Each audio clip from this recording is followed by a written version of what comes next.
Hello and welcome to Immortal Behaviour. Zach Bailey stepping in for Alana Ferguson, joined by the great Joey Johns. Joey? She's a bit sick, Alana. She is. She's sick. Hopefully she's ready for the weekend. She's not in Fiji getting sun.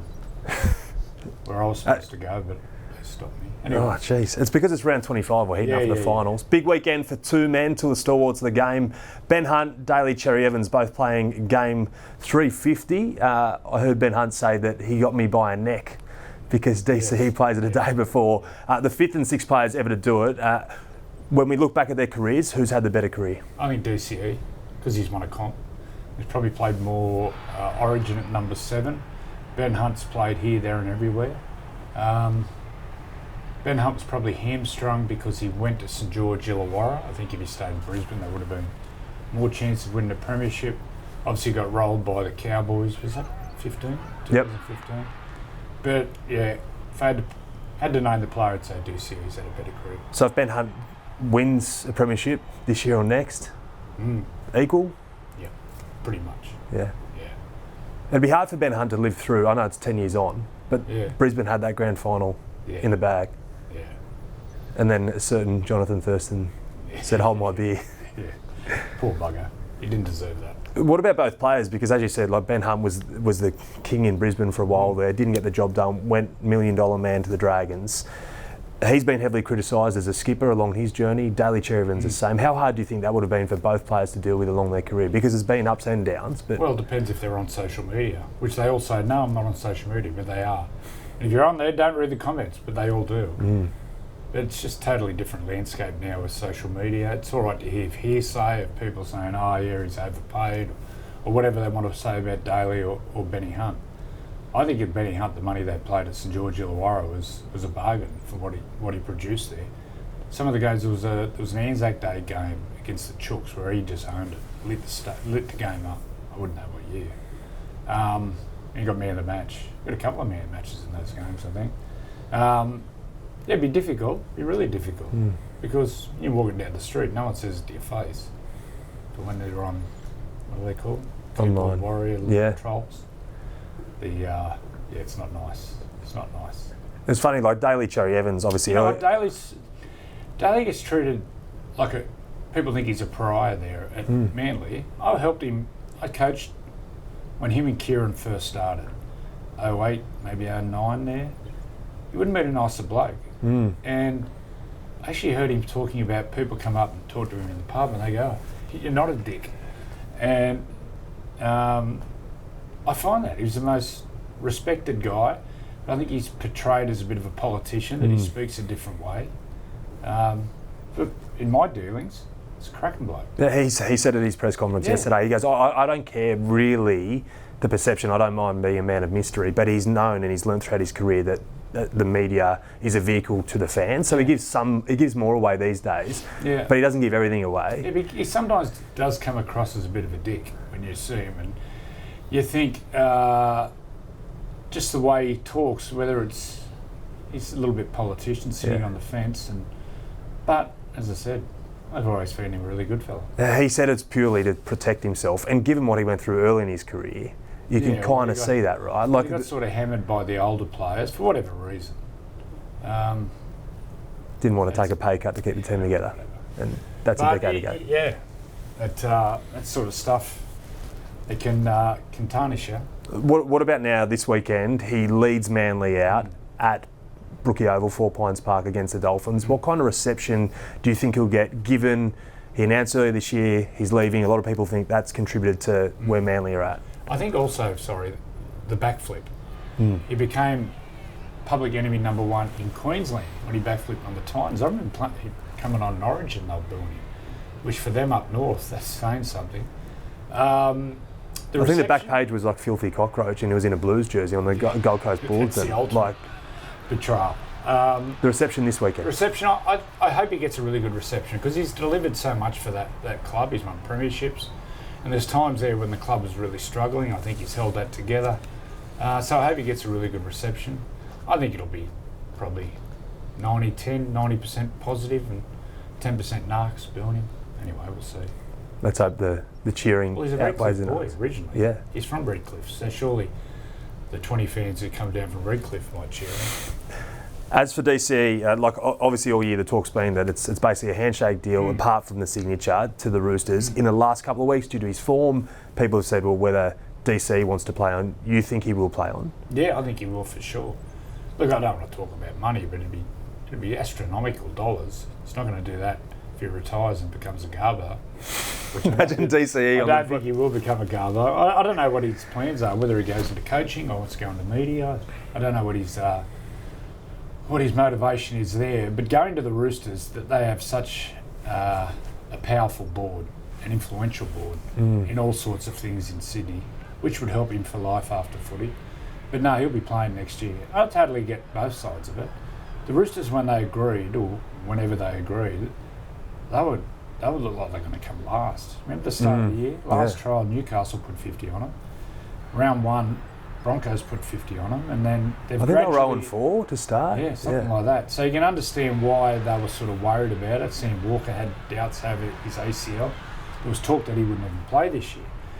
And then Sanders Smith. Look, I think Sanders is a great player. I hope he signs with Newcastle.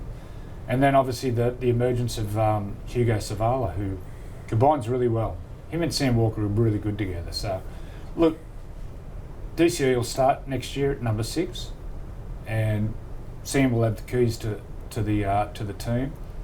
Whether that's the same come mid-year, but we'll soon see. The big question is what Hugo Savala is going to do. Whether he'll stick around for another year and wait in lower grades. I think he'll go out on some sort of loan deal. Might be good for his development to go to England for a year. But I just wish it would be announced. I wish they'd sort it all out so we can stop talking about it. So Daly yesterday at his press conference came out and said, I'm not going to talk about my future, I'm here to talk about my milestone. I understand you have interest in it. He goes, right, I've signed. I've agreed. Everything's agreed on. I've just got to sign. We said, well, do you know when personally you're going to make it public? He goes, no, not really, but it's not going to be the time now. So then obviously as journos, you try and probe and ask different questions. I said, you reached 350 this weekend. Do you think you can reach 400? So that's not next year, that's the year after. Yeah. Can you see DC playing 2 years with the Chooks? No. Not at all. Play 1 year. And back to his combination with... 37 now? He's 36 now, I think 37 in Feb. Far out. Yeah. Nice to be a halfback these days, you don't get hit. His combination with Sam Walker, because right now, yin and yang, you said Savala and Walker, they work. Savala controls the kicking, Sam Walker a little bit erratic. Yeah. Daly and Sam Walker, how do they complement each other, or don't they? You know what, I haven't given it much thought, but off the top of my head now, Daly would have to pull his game back so much. He'd have to play really conservative, and he's going to have to take a back step. He's not going to get the quality ball. Sam's getting the quality ball. When Sam wants the ball, he's got to get the ball. So Daly's going to have to take a back seat and become the backup singer. So could you imagine asking Liam Gallagher to become the backup singer in Oasis? No. How do you think you'll cope with that? You have to cop it. Simple as that.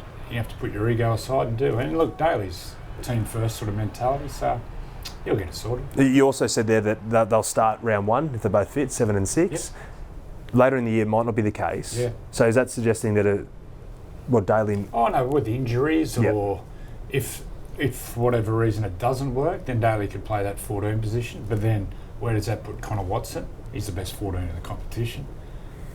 There's so many snakes and ladders involved with it.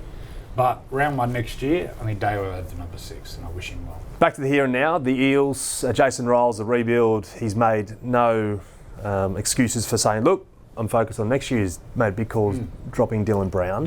But too much praise, not enough praise for Ryles this year. Not enough praise. What he's done with this team. You got to remember that the hard decisions he's made at the start of the year, the big one was Guther, moving Clint Gutherson on. And I think it's been a win-win because we've seen Iongi turn into that potential superstar. And St George Illawarra have profited from Gutho leaving, and then displays like Ryan Madison, off the top of my head, off of Hangawi. He's moved a lot of players on and put. There were 14 players let go in his tenure already. Yeah. Obviously, Sean Lane's retired. Sean Lane is another one. Well, 2 years ago, he was a world beater outside Dill Brown. Yeah. So he's made the hard decisions. Look, when he's made all those decisions early in the year, I thought they'd win 3, 4, maybe 5 games. If that. Especially with the injuries to Mitchell Moses. He hasn't played much footy. When Mitchell's been there, they've been a totally different team. I think they're overachieved. I think he's done a tremendous job. I think he's made some really tough decisions in the off-season. And I saw he's got bagged during the week by Dean Ritchie. Bulldog, pull your head in, mate. I think he's done a great job. He's done an absolutely great job. And moving forward, they're a team on the improve. So looking to next year, when all those changes and there'll be more fruit from what he's done so far, did you see the Eels, if Moses is fit, competing for a top 8 spot? Have they done enough? There's usually about 4 or 5 teams fighting out for that 8th and 7th position. I think they'll be in that clump. If Moses plays, 80% of the games, 75% of the games. I understand they've got some really good juniors coming through. Talking to Mark O'Neill, Bucket said, the juniors coming through, there's some really good young players. So they get Jack de Bellin, they get Brendan Hands, the old Panther, and he's been over in the UK. They obviously lose Dill Brown, Sean Lane. What do they need to do in the recruitment space, if there's any left in their cap? I think they've got to build from within. There's several players there on big money, marquee sort of players. Build from within, similar to the Penrith model. Identify your best junior players, put a lot of work into them, and then build from within. Find the position you're deficient in, go and buy really good. I'm just trying to think off the top of my head. Maybe and need some outside backs, maybe another middle. But the key positions with the Iongi there. The fullback, he's going to be a superstar. Mitch Moses, they've got Talon Silva there. And he'll be better, especially after his spray. Joash Papali, they see him as a number 6, maybe some depth in the halves. There's a really good 5'8", I understand, who's around 17, 18 years old. They pointed him out, he was a player. Anyway, but he's probably 18 months, 2 years old. But it's good times. Good times for Parramatta, for sure. Someone that is a player in the NRLW, and this is a hot topic that has pricked your ears, Jessie Southwell. There's some chat around that the Broncos are hunting for her signature, as they would. Gail Broughton's heading off to the Warriors, but Jessie Southwell is the heart of that Knights team. I know how much praise you put on her. What would it mean for the NRLW competition if, whether the Knights, the NRL, let her go to Brisbane? Put away my loyalty for Newcastle. This year I think we've expanded too quickly in the NRLW, similar to what I think in the men's, with PNG and Perth coming in. I don't know if there's enough talent going around. I think we've expanded too much because the gulf between the Roosters and Brisbane to the bottom teams is huge. And it goes Roosters, Brisbane, and then just below that's the Knights, and then there's a big, big drop-off. Now, if Jessie Southwell goes to Brisbane, they'll win every week by 40 or 50. And that's being conservative. If she's in that team, no one will get near them. The only team who could get near them would be the Roosters, who have already beat Brisbane this year, just by 2 or 4 points, was very close. But if Jessie goes to Brisbane, and it's Jessie's decision, but the NRL has to come in here because I really don't understand the ins and outs of their salary cap, but I understand a lot of the girls at the Roosters in Brisbane are employed by the club, which good luck to them because they're big clubs. But I think if Jessie goes to Brisbane in the competition, you may as well just have one round, just have a grand final. Brisbane beat the Roosters because the gulf then will be even greater.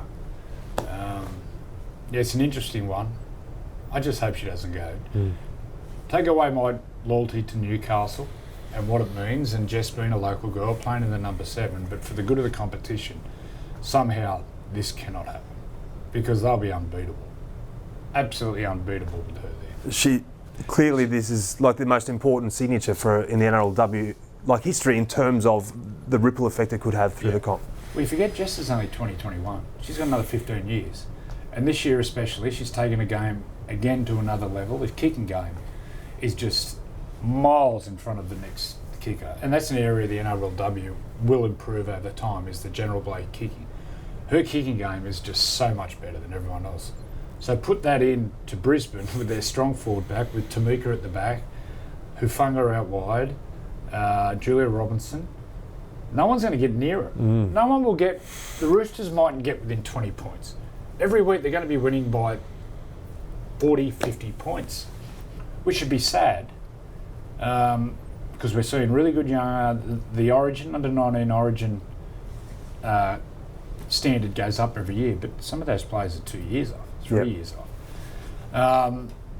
I don't know whether they have a point system, but somehow this can't happen. I just think it'd make Brisbane absolutely unbeatable.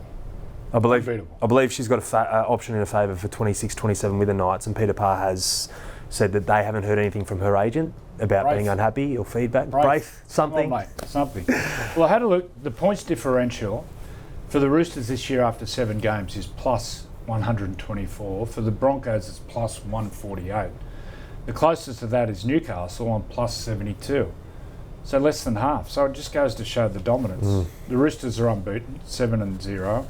The Broncos are 6-1, and obviously the only loss, the Bronx, is to the Roosters. So the stats don't lie. It just goes to show how dominant both those teams are. So it's a tricky one. It's a real tricky one. But for the good of the competition moving forward, it needs to be sorted. So with your Knights hat off again, you look at your phone and Jesse Southwell's name pops up. Yeah. She wants to have a chat about it. What do you say to her? What's your advice? Well, it's a tough one because I'd say, well, Jesse's won. They won 2 premierships on the hop there at Newcastle. I don't know if she was involved with the first one, but she's won 2. She's won 2. She want to win, and Jess is highly ambitious, which is great. She must be the best player in the competition, which she's close to. Could go down in the history as being right up there. So I don't know. It's a tough one. It's none of my business. I'm just talking. Take away Jesse. I'm talking for the good of the game, for the good of the NRLW, for the next 2-3 years. It'll just sway the competition. The NRL is in a good place with some of the under 21 players coming through. You and Freddie spoke about them. You rated yours: Katoa, Halasima, Strange, Toya, McLean, and leaving Galvin out of there, which is big. Lehigh Hopewadi, a few others. This is probably the best. Blaze Talangi. Blaze is another one. I think this is the best crop of young players we've seen in years. Can you believe what they're doing at this age? No. And why do you think it's so good these days? Is it the professional development, the pathways? Well, it can be that, but it also can be just you get a great crop of young players coming through. Once again, top of my head, I can't remember a crop of. You got 8-9 players we've sort of mentioned there who are destined to play rep footy. You don't normally see that. So it's junior development, junior coaching. Obviously, Isaiya Katoa is on a whole stratosphere where he's going to get to the game. He could go past all the halfbacks. It was like a debate who was. He could go past everyone. He came out of a really good system there at Penrith. You look at the Penrith junior system. Over the past 4 or 5 years, they've lost so many players who are the best players at other clubs. You go through every club, they're all Penrith juniors.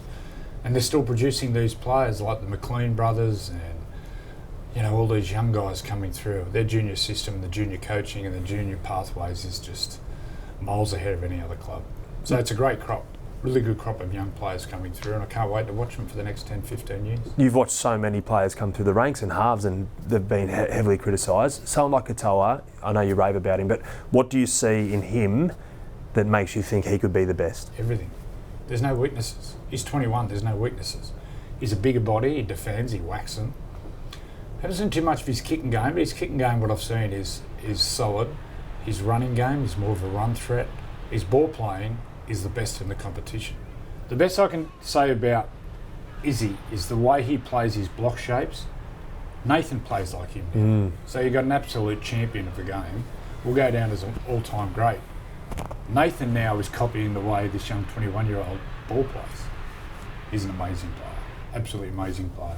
And also his development. I remember earlier this year I sat down with him pre-season shoot and we reflected on when he faced Penrith last year and the Dolphins didn't go for the field goal and he was kicking himself. Yeah. And there was a big chat after the game. I remember in the Pac Champs he stepped up, Tonga, New Zealand, game on the line, he nails it. And he said like that moment haunted him and he just worked so hard on, for a 21-year-old to have the nous. 21-year-old, he's captain. I have no doubt he'll captain Tonga at the end of the year at the Pac Champs.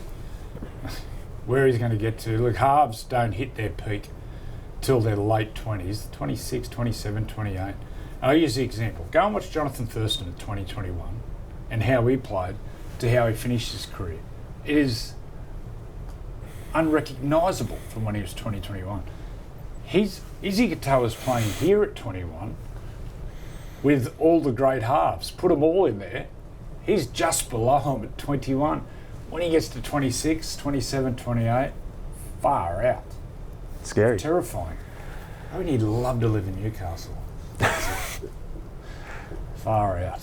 I don't think with Dylan Brown getting on 14 million over the next 10 years. Just leave that one. I could get, I could get him some get out of jail cards. Well, they've never all been used. I don't think he'd need any. He's on the straight and narrow, that kid. No. But, yeah. Two of the talented kids, there's been plenty of talk about with Kevy taking over the Kangaroos ahead of an Ashes series, which is back this year, which is great. Rob Toyer, Ethan Strange. Does Kevy take one, both? Well, Robert Toyer's in the air whether he's going to play for Tonga or not. The thing is with Robert, there's no real right centres. So right centres, you got Stephen Crichton, he's committed to Samoa. And the left centres for Australia, you got Luttrell, you got Bradman Best.